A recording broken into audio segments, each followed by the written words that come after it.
Brian. How are you doing, sir? I am well, thanks. Maybe a little sleep deprived, but happy about it. I'm feeling you. Yeah. But it's nice here. I was out in a t-shirt briefly today and in just a hoodie, the other times I've been out, and that's not bad. Yeah, no, my apricot trees are all well, the one is all a blossom, the one that's in the most sheltered, so it always Love opens that. first. Yeah, oh, that's very cool. Yeah. Yeah, yeah, the samurai were all into that because what they were pointing to with the blossom, the cherry blossom, was the ephemeral nature of life. Because it's there and it's beautiful and it's sweet and it's poetic and it's the expression of nature and it's gone. And like at South Park, and it's gone. Your money in the bank. And which is interesting because it does have to do with that idea of knowledge of death generating philosophy, let's say, in the broadest terms. And, alas, poor Yorick. So Yeah. so anyway, yeah, every time it comes around, it's another time around those blossoms. Right. It's a reminder of that too. Yeah. Which is Exactly. not only the micro lifespan of that blossom that year, but spring only coming around once a year and signifying another year gone, right? Yep, Is also a reminder of yep. that. How many And more springs do we get? it's different. That's one of the interesting things I felt about being in Africa, where there's wet seasons and there's dry seasons, but there's not this cycle of cold and heat. And, what does that do to time? Similar thing in South America, and of course, the thing that leaps to mind for me with that is, Gabriel, Garcia Marquez and, 100 Years of Solitude or Love in the Time of Cholera, where you got this feeling of these long periods of time where very little changed. Things were stable to the point of, kill me now. And now to touch a flavor of that in the face of the hyper novelty of today, and today in the first world in particular, sort of an interesting question there. Yeah. Well, Marquez might be a good segue. Last time we spoke, and I think not on camera, but we were just talking about maybe the podcast and who relates to it, and where our audience is, things like that.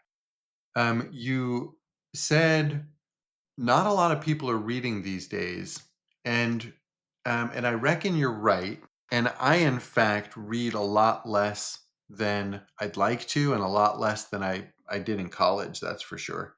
And And we should qualify that because I suspect that technically, because of the new smart media, people might actually be mechanically doing the process of reading even more than they used to. Which is a whole whole 'nother maybe topic, there but are a when we few say things. reading, we mean reading on some other level than utilitarian moment by moment reading. We mean Well, let's get there. yeah, okay. So one thing that exists is people who care about learning are listening to a lot of books, Mhm. um, Good and point. and that's interesting. And they're listening to a lot of podcasts, and people that care about learning are reading a lot of short form material. Like a lot of people read news, a lot of people read posts on X, Right. and there's plenty of smart people spending a lot of time doing that. But to your point, reading source texts, reading Plato, like the kind of reading you've been doing lately on the post World War II philosophers, reading their works. Not a lot of people are doing that, I think, and that has ramifications. And like any evolutionary movement, the ramifications are going to be a mixed bag, right? There's going to be, it's like a positive that information's so available, for example, but I think reading uses parts of the brain that nothing else triggers, and connects up the left and right brain in ways that other activities don't. So Yeah, I'm curious what you think because reading is really important to you. Reading has been a fundamental part of my development. There's no question about it. And when I want to think about books and writing and reading, I, especially lately, and in part because of these philosophers we've been talking about and reading lately, uh, I've really come to understand that there are mysterious dimensions to language, and which is another. We can say language, we could say meaning, we could say mind. All those sort of become the same in some sense, and in interesting ways that people study. What is mind? What is meaning? What is the relationship between mind and meaning and language? Cognitive linguistics, for example, we've made reference to.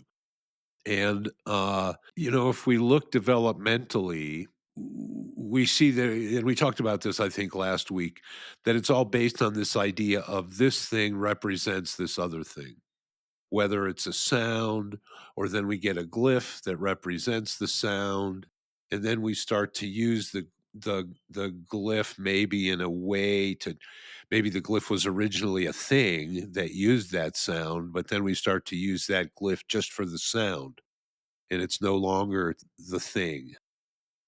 When we were kids, we they used to have those like puzzles where there'd be little pictures before emojis were a thing.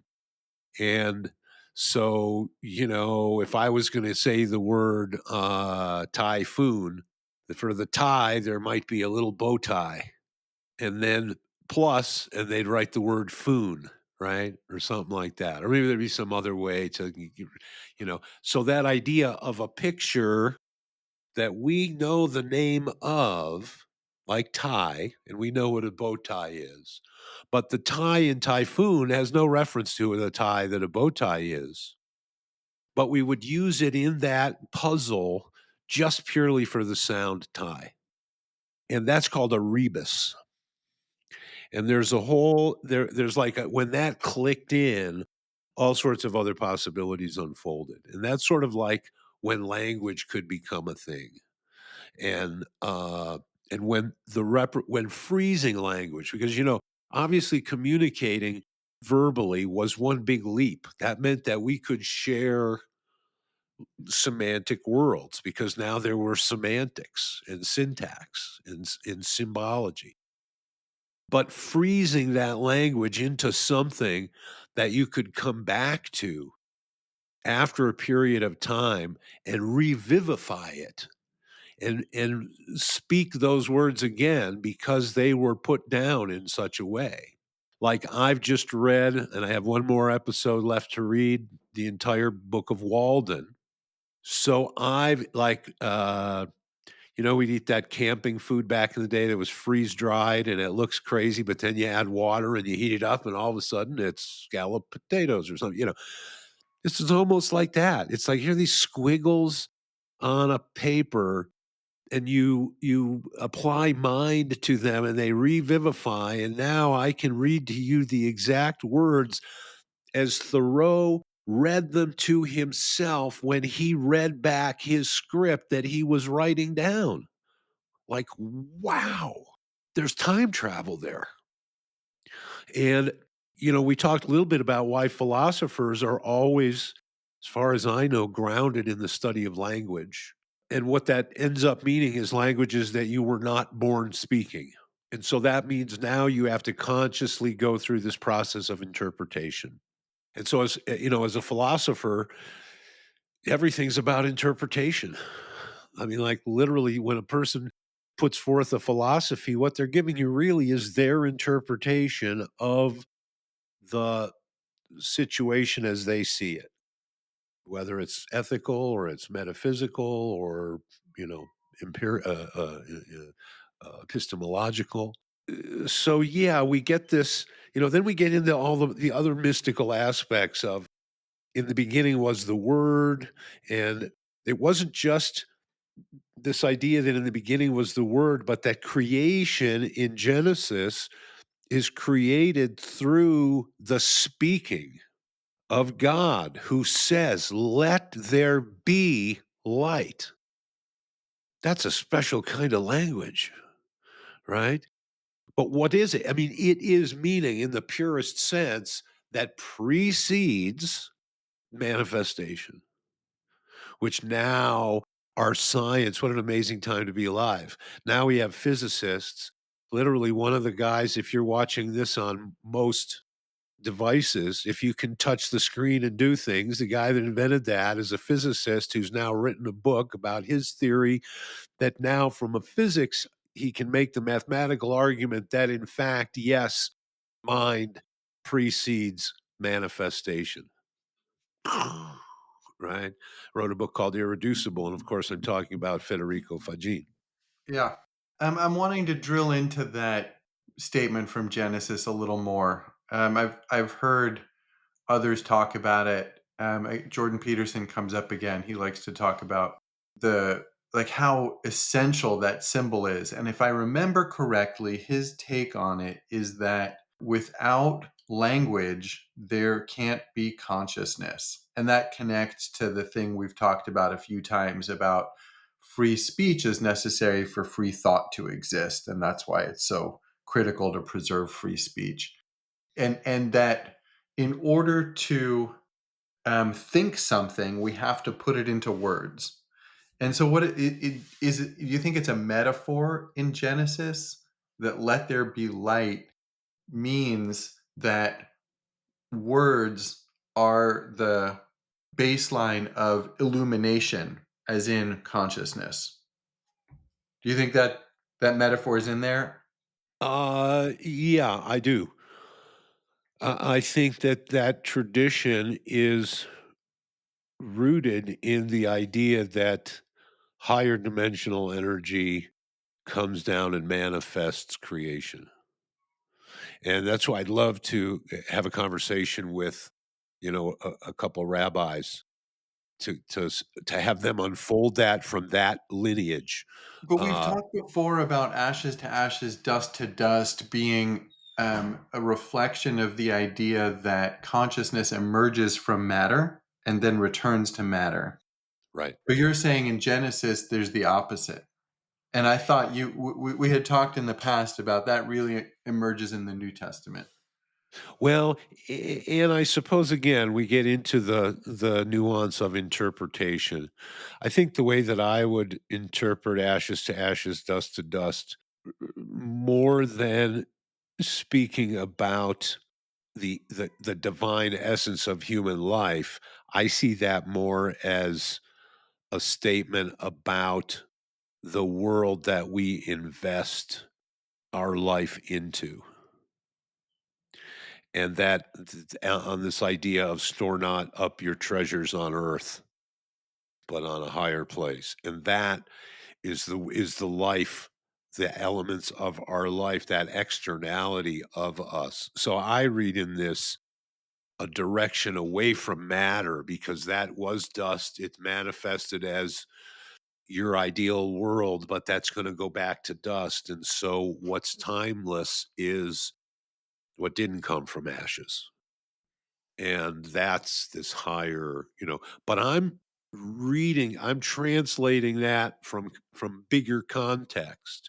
I'm not That's not an exegesis of the text, and that's why I'd like to hear how a rabbi would do that.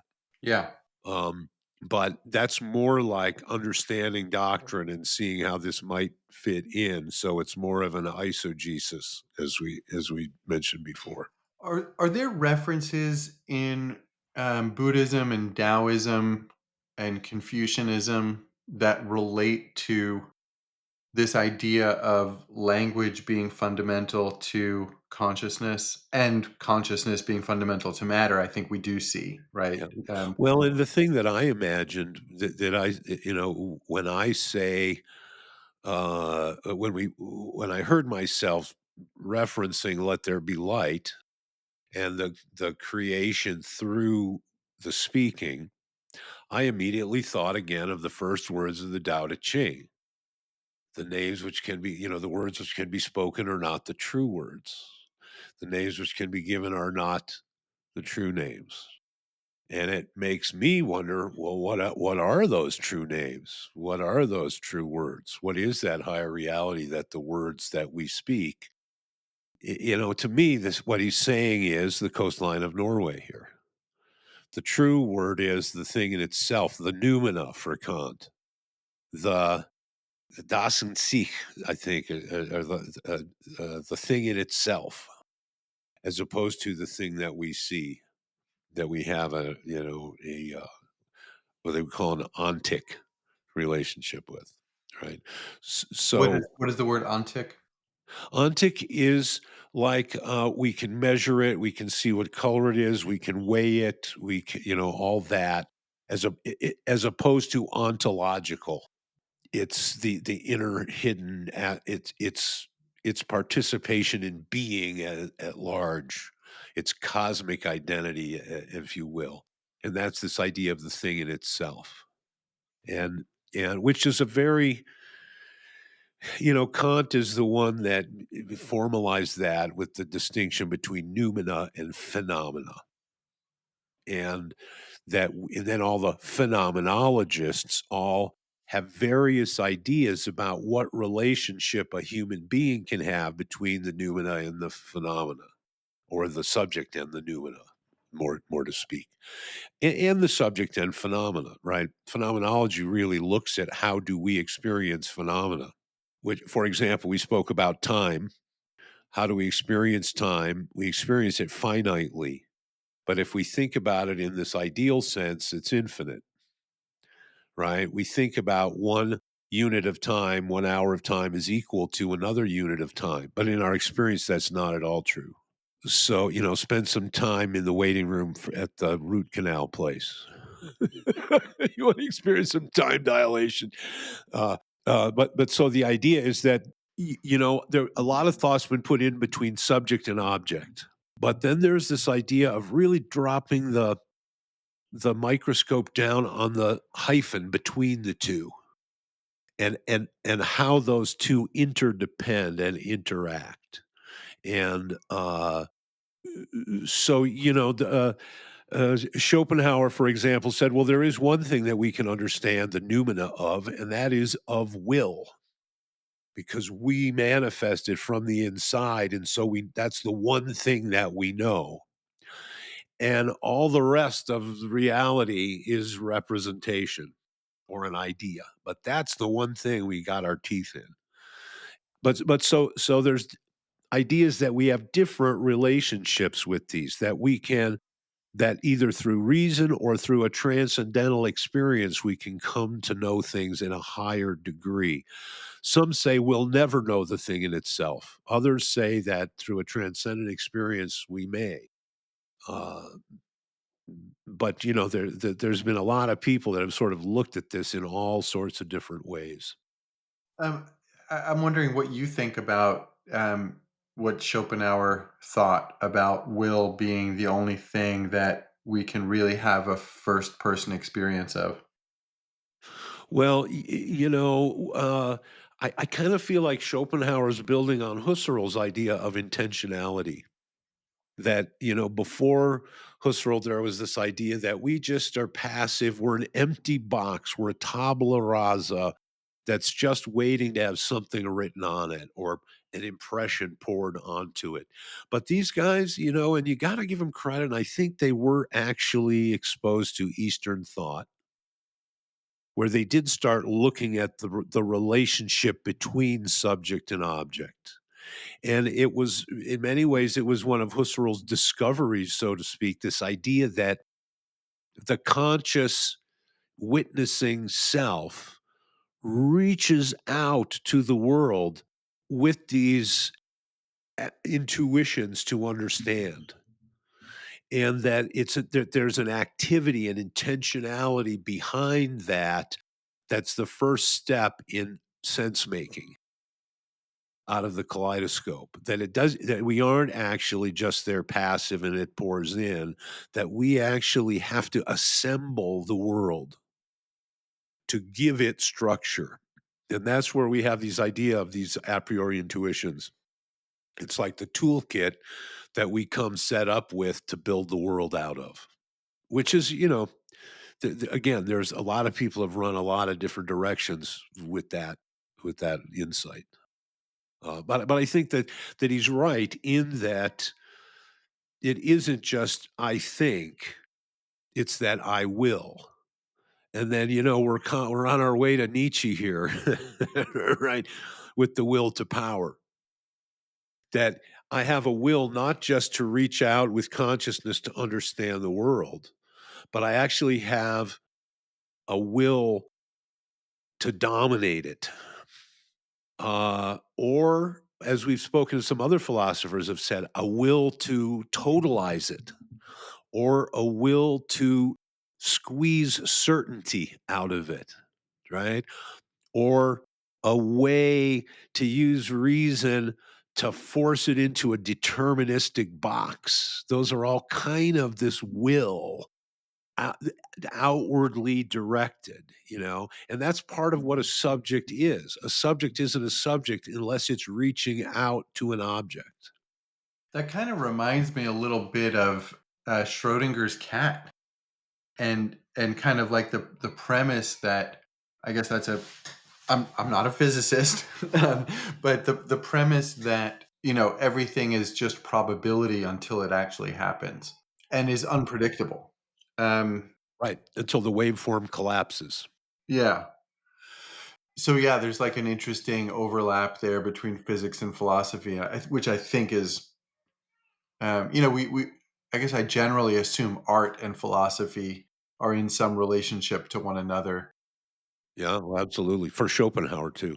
Yeah, but I think that less frequently about our understanding of physical reality, biology and chemistry and physics. But I guess that's probably not true. Probably since people have realized quantum physics implies that there are certain mysteries. Probably our thinking, collectively has changed as a result of that being in the psyche. I think our thinking, as a general thing we might put in italics, is changing a lot right now in a lot of different directions, but in very, very interesting ways. Say more. Well, I think that in that collapse of the waveform, some people are suggesting that that's where free will lives. And and they're finding some physical, as in physicists, kind of physical arguments for that. And which again is not, I'm neither a physicist nor do I play one on TV. Although if I do my hair right, I could I might pass. Um, so yeah, there's a lot of questions there. And again, being an American and wanting to get pragmatic, it really is comes down to me with what do we do about it? So, which is another way of saying kind of like, how do we manage our cognitive model? How do we cultivate our life world? Uh, And what's implied by our cognitive model in how we answer that question that's different from what was implied in prior cognitive models collectively in terms of what was implied in terms of how we want to act, right? And maybe that's pointing at the new ethics also. Not, I guess, how we treat one another might be a part of it, but what's important, right? right, right. Changes. Yeah. Well, I think it's interesting because we're seeing a pendulum swing Back. back away from the materialist reductionist worldview. That's what I would argue, Got it. And it's interesting. The fun thing that I heard about in the past 24 or 48 hours was I watched a little video on the relationship between Hegel and Goethe, who knew each other. And Goethe had respect for Hegel, who was younger, who was a Wunderkind, right? Hegel was, like, famous in his own lifetime and was very celebrated and, and fun stuff about his relationship with Schopenhauer too. But but Goethe ultimately was not a fan of Hegelianism or Hegelism, as he called it. And again, this speaks to language. Yes, Goethe wrote about botany and did some kind of scientific stuff, but Goethe was a poet. And Hegel, if you read Hegel, if you just try to read Hegel, you will understand that this guy's like at the other end of pretty language of that spectrum. In fact, that's one of the things that Schopenhauer beat him up about is because he said, "Oh, this guy's just a sophist. He's a phony. He's a fake, and he just uses needlessly complicated language to say the simplest things." That was one of his criticisms. And, I think that Hegel is traditionally challenging for students of philosophy to read. So Goethe was part of, and I think we might have mentioned this before, he was part of a movement that they referred to as Sturm und Drang, right? Which was the storm and stress. And what the storm and stress was the emotional slash emo reaction to the hyper intellectualized, hyper materialized, dehumanized, depassionized cultural mind of the time, the zeitgeist, right? That they saw as a sort of a manifestation of Hegelianism, right? But it's sort of coming out of this a sort of a rigid, a rigid yet robotic scientificalization of thought that we have used Spock and Data on Star Trek to epitomize as foils to show that they are not human because of the capacities that they lack. And so the Sturm und Drang people were like, none of this is human, you know. And we've also talked about, what is it when we talk about emotional and, I think I mentioned before that I couldn't remember the name, and the name was Werther. And it was a piece that was very famous that Goethe wrote that was called The Sorrows of Young Werther, who ultimately self deletes. And there were a bunch of copycats because of the emotional appeal of this work to the point where it's controversial about, should we, and then go all the way back to Plato and censorship and why there's good arguments. Right? but but there was this idea that well, if being scientific is objective, then to understand poetry and art and all of those human aspects, that's where that hermeneutic subjectivity comes in. And those two sides, instead of them seamlessly shifting from gear to gear, they kind of have a war with each other. So this is the tiger and the dragon unintegrated. And so yeah, that becomes a story of that chapter of history. And now, flash forward to today and the idea that scientists that are very much responsible for formative influences in everybody's everyday life experience are coming to the opposite conclusions of the mechanistic reductionist model. I think there's also one of the emergent worldviews is kind of includes the return to spirituality, but maintains a separation between spirit and rationalism, and kind of like any blending of the two, any attempt to integrate those is seen as a undermining of all the benefits of rationality. And Sure, sure. Because of a fear of authoritarianism. yeah, a fear of authoritarian. Well, maybe you can explain why you went there with it.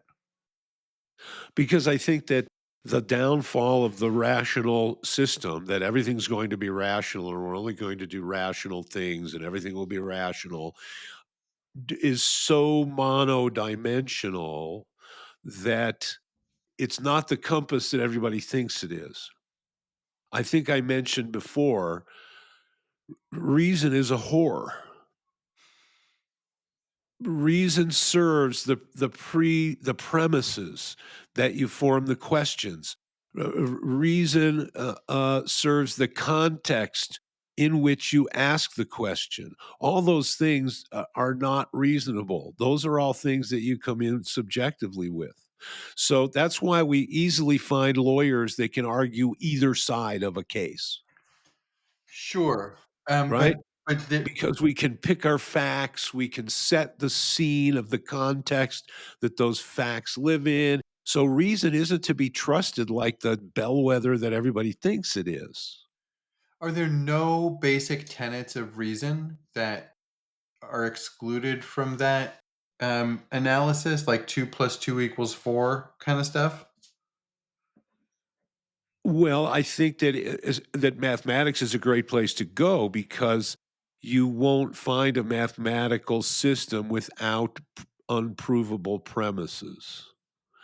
And that when you change those premises, you can get entirely consistent but completely different systems that follow from those, Hmm. right? And see, and I think that's an important concept. That is that if we make certain assumptions, other things follow. Like if we look at Euclid's geometry, the elements they're called, he starts with certain assumptions that are really unprovable. He has to put them there as a premise. But if okay, yeah, we dropped. What's the last part you got? Oh, I got distracted when I lost you. Um, Euclid's elements. yeah, I heard.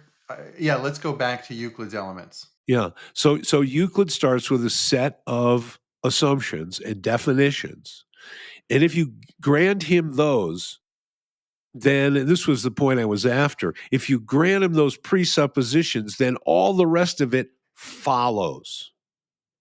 And the following, that's the reasonable part. That's the rational part. And that's the part that you can go in and you can say, oh, you made a mistake there, or you didn't, this is correct. You can't disprove that. But the skew comes in the game always back in the premises and the definitions. And those are unprovable. So then they're untestable. Right. Those become subjective factors that we walk into the game with. Um, And that's why we get people that can rationally argue both sides of a case because they take slightly different premises. well, yeah, I mean it's relatively easy for me to see how two lawyers could argue different sides of a case, right? That's kind of a matter of emphasis and interpretation and rhetoric and all the How things. about their expert witnesses that they will call to Sure. give scientific Well, statements? right, but scientific statements is a moving target too. But so are there premises behind 2 + 2 = 4 that require some suspension? Um, Because I just think of it really literally. Like I see yeah, two objects here and two objects there. And and I think we quickly end up in a place where we look at different premises generate different models that follow from them, and those models render different virtues.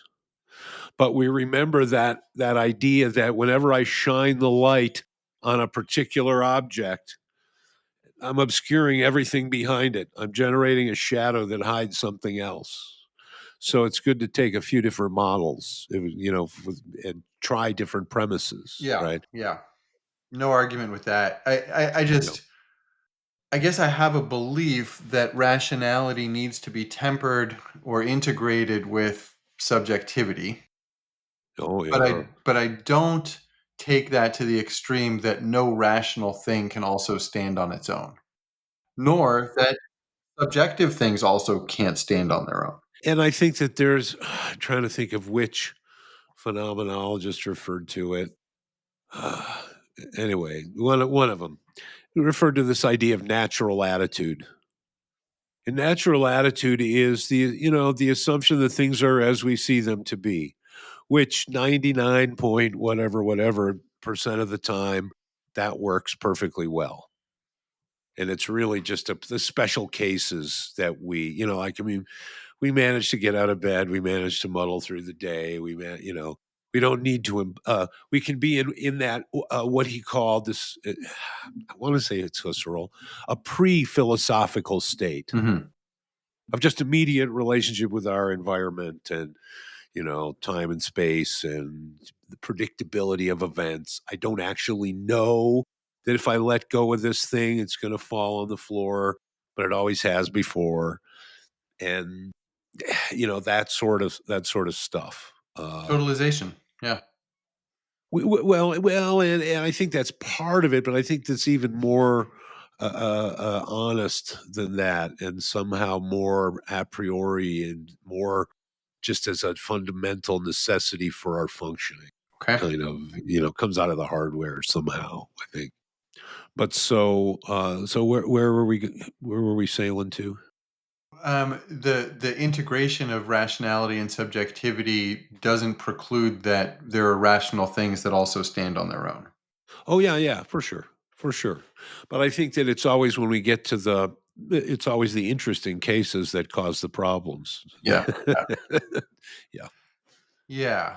Um, And this is kind of like this dovetails with the conversations we've had about archaic peoples and the varying chapters from archaic man all the way to now. yeah. And the archaic people had a way of dealing with what we would call it irrational, but an argument could be made that it's kind of like super rational or trans rational. Mm. That when we say irrational, it implies that there's no reason to it. But in fact, there may just be a different reason to it because of a setting that has different premises. And so in some settings, there are people with crocodile heads, and just because you can't go out and find those people doesn't mean that the experience where that happens doesn't holds no meaning, right? We've all, reference to Finnegan's Wake and or everybody's dream last night. There are ways that meanings relate that are extra rational, and that we can't. And we also talked about this idea of meaning that grows and morphs and bulges over time, that doesn't just start in a state and stay steady state like your understanding of 2 plus 2. That's one of the cases that's not that interesting. But there are some cases that are quite interesting as one's hermeneutical base experience deepens, enriches, and dimensionalizes. Some questions that looked pretty simple start to dimensionalize. Can you flesh that out at all? Well, particularly I think, in interhuman relations. I was thinking of in the 90s, it became popular to think of all sorts of psychological situations as stemming from what was referred to as chemical imbalances. And a variety of medications were developed to correct these chemical imbalances that have, to some extent, been debunked by now. It doesn't mean they don't still have some application and are still being Uh-huh. prescribed, but it seems much more collectively understood that psychological situations, variety, is is not reducible to chemistry or biology or physics. Rather, there's the way that meaning participates in psychology can't be measured, right? Can't be externalized, totalized, automated, Right. whatever word you want to use. Well, and you can see that to come to that new place, the very premise had to change. Yeah. In the here, take this pill world, the premise is that consciousness and everything is built out of these ping pong balls that are very clever and they're very cleverly arranged. And we can drop in other ping pong balls, and what'll filter through there will, and to some degree that's true. And in fact, some of the interesting stuff that we're learning about consciousness now is coming from the anesthesiologists, which is a whole interesting side topic. Huh. But in fact, when the premise changes that maybe, and like we said before, I think there's different views on how it's not purely reductionist mechanistic. There's the epiphenomenalists, and there's the panpsychists, and then there's the, I guess you'd say, the more classical mind came first. And mind is organizing this matter. And it's interesting. There's this. I can't remember who came up with it, Sheldrake or somebody. This idea of a morphogenetic field, like you cut off a piece of your ear, and a piece of ear grows back, not a piece of toe or nose. That idea. Although if science has its way, maybe that's going to go by the wayside soon. Toes everywhere. The toes everywhere. Where do you want a toe? You got here we go. And thank you, internet. So yeah, when that view starts to change, because remember, we're going back and forth from that ideal world, that deterministic world, to the probabilistic world. And so what that looks like with medicine, for example, is yes, this medicine cures this disease. Is there any doctor out there that's curing 100% of their patients? No, because there's still a bridging that has to happen between this theoretical ideal, always this does this. That's a distillation, right? A map of the coast of Norway of what's going on. And there's always these cases where something's lost in the details that turned out to be fundamental to the dynamic of the situation. And so that didn't work. In the organizational development world, this is talked about as the difference between simple, complicated, and complex. I don't know if we've talked about that on the podcast already. I don't think we have, but But yeah, there's a, there's a confusion between complicated and complex out there in the world. And like taking an engine apart and putting it back together is complicated. And an engine is complicated, but it's all mechanistic. If you put it back together correctly, it will work. yep, Complex is totally unpredictable. Anything you introduce into a complex system will affect it in ways that can't be predicted. And so how we think about introducing something into a complex system is greatly qualified by that. absolutely right. Yeah. I had that aha when I was growing vegetables in a growing bed here in the desert, and I just started doing polycropping experiments. So instead of growing just a tomato here or a lettuce here or whatever, I always had 6 or 7 different things all thrown in the box together. So the predators, the pests had to hunt for the tomatoes hidden in the morning glories and and I don't remember what all I had thrown in there, but I realized when a tentacle of squash plant and something else all wound together with morning glory vines started reaching this like 6-foot tentacle out of the bed. I realized that I visualized what must their root network be like, Mm. because they're all mixed together, intertwined, dog ball fashion, right? So their electromagnetic fields are all overlapped. So in some sense, they are now a one organism, and they started to behave that way. Some thought of that organism was, we're too confined, we're out of here." and and and they engaged a conspiracy to bust out. But so I realized, whoa, there's like a lot of ping pong balls in this box. And it's like complicated is, okay, you better pack a lunch, you're going to be at this a while. Complex is you better have your mail sent here because you're not going to be finished with this in the foreseeable future. It's like an order of magnitude of difference, Its right? isnness will be radically different by the time you will have engaged it, let alone finished. Yeah. Well, and I think importantly is that complicated stuff is mechanistic. So you can see a thing, have a thought, turn the knob, and get the result. But with a complex system, you have to enter into a form of dialectic with it so that you feedback loop your way warmer, warmer, warmer, colder, colder, colder. You can't just front end mechanic this. You have to bonsai expert this. Yeah. Yeah. So there's a definitely a difference there, and I think it's an interesting difference and a radical one because human culture is complex. It's not complicated.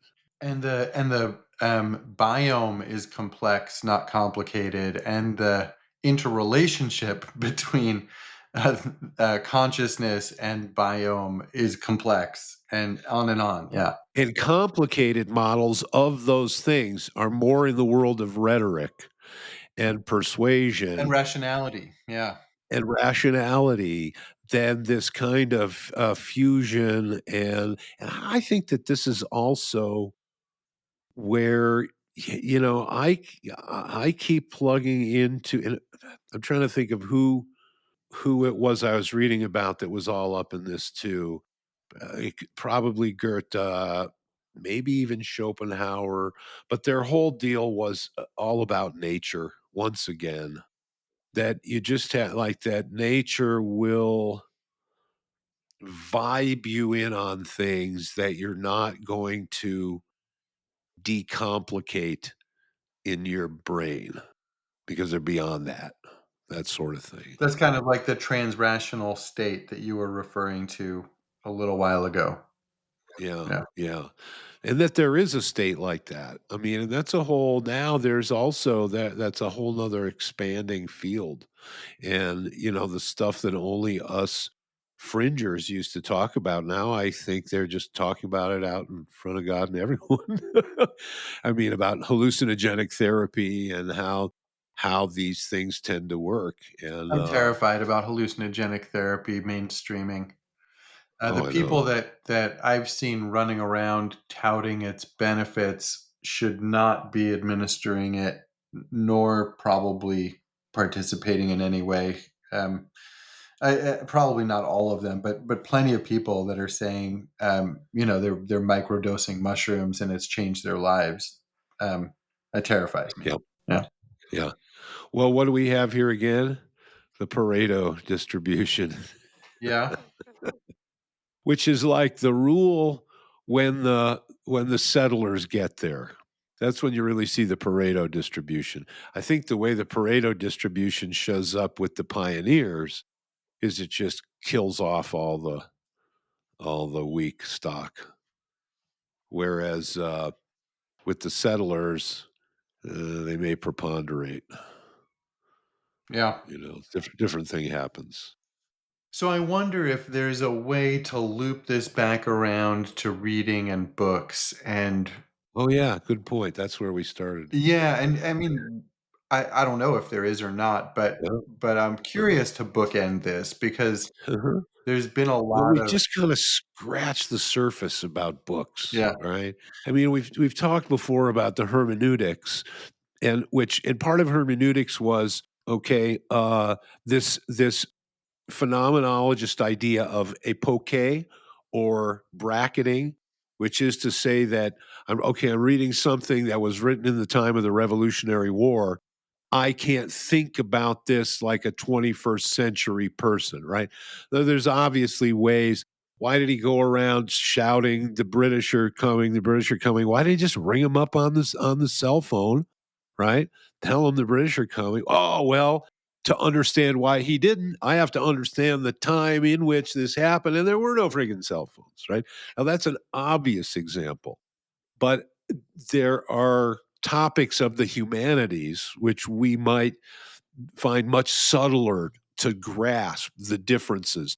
A lot of things about class, a lot of things about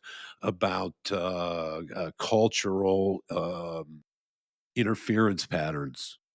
I think is maybe the clearest image there, and how that all shook out. And so, but the point is, we have to step out of us here and now and try to step into the place of that person when they were making that statement.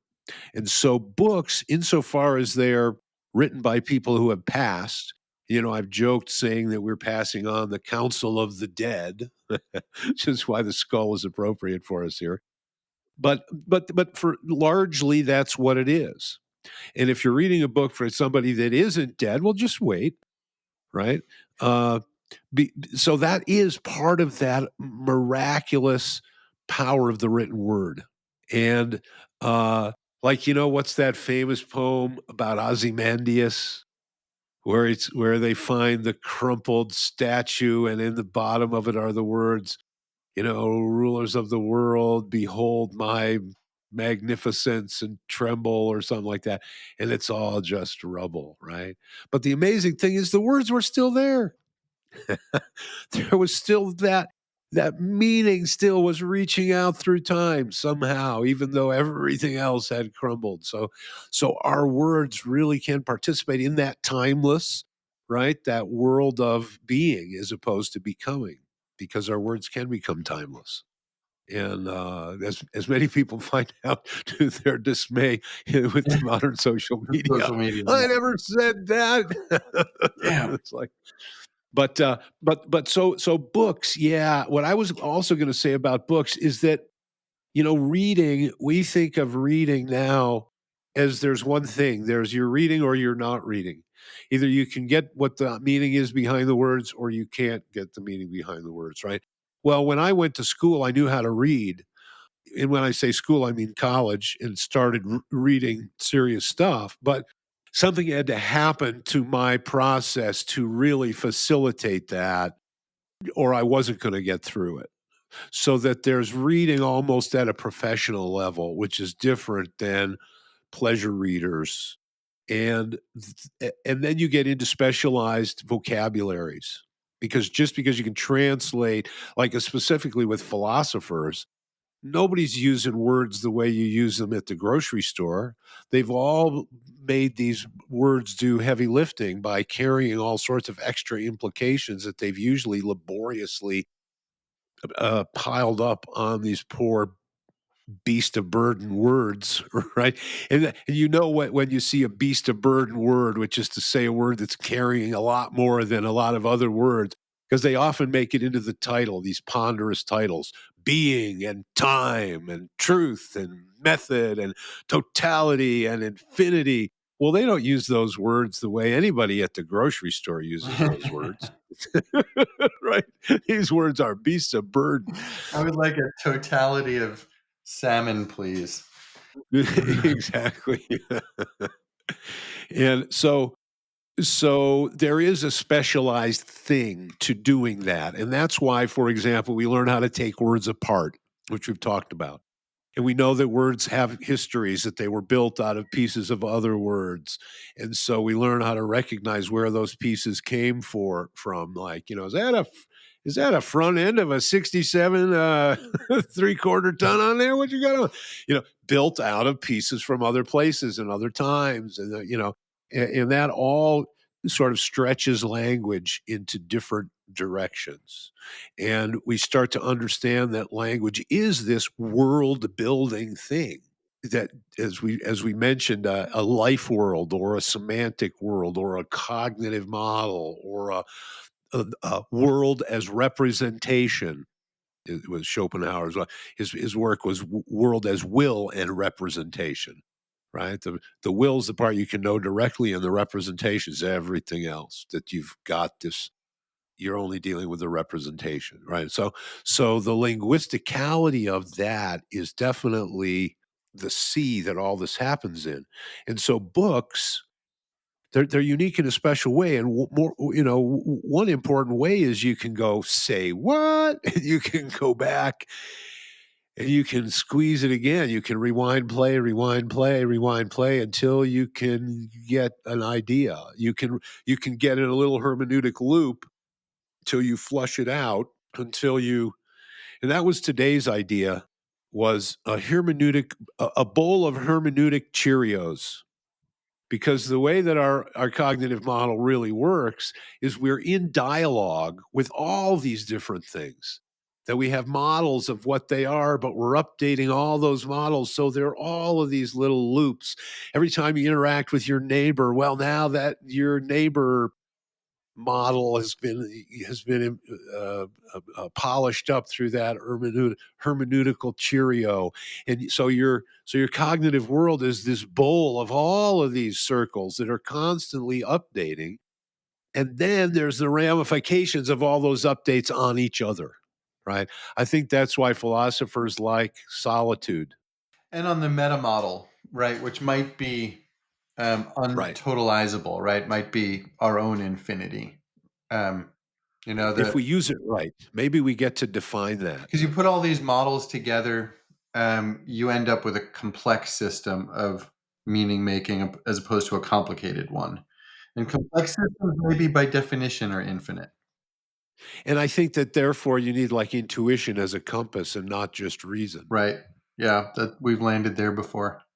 Yeah. Yeah, and that's where why dialectic comes in, because now you can inspire my random access process and I inspire yours, and then it's like multiplying two probabilistic systems against each other, and it probably like an AI conversation with AI gets pretty funny. Uh, but you get to new places, you get to unpredictable places. That's why it gets funny to humans. Um, I just came across another example of AI just flat out lying. I was in a thread and somebody asked Grok what a word is for when people misspell something or use poor grammar as a joke in order to deflect attention from their use of bad spelling or poor grammar. Um, and Grok came up with that's a malapropism, and it's not. That's not what a malapropism is at all. Um, so that was interesting. It'll just lie when it feels like it. So that's like that's definitely some complexity introduced into the system. yeah, if it has that screen that says, "Never say I don't know," Yeah, or "My results are unclear on this yeah, query." like the magic 8 ball would have been more accurate. Yeah, exactly. My sources Well, say and yes. that's the interesting thing about, because now when we're talking about a book, we're still talking about the dialectic, but the book itself doesn't change based on your reading of it. It changes for you based on your reading of it, but it itself isn't dialoguing with you the way that you are dialoguing with it, or the way that you and I are dialoguing now. Uh, but it still has that probabilistic encounter potential to generate something new, right? But I think that there really is something about using language on language, which is dialogue, to get to a new place that's pretty fascinating. Yeah, Uh, cool. Well, maybe let's leave it there. To be yeah, continued. yep, sounds good. And of course we never even talked about Marshall McLuhan. I thought he would come up, but we've touched on him a bunch of times. So We have, we have, and no doubt we shall yeah. again, when referencing modern times, for sure. All right. Sounds good. Okay, folks. We'll talk to you next time.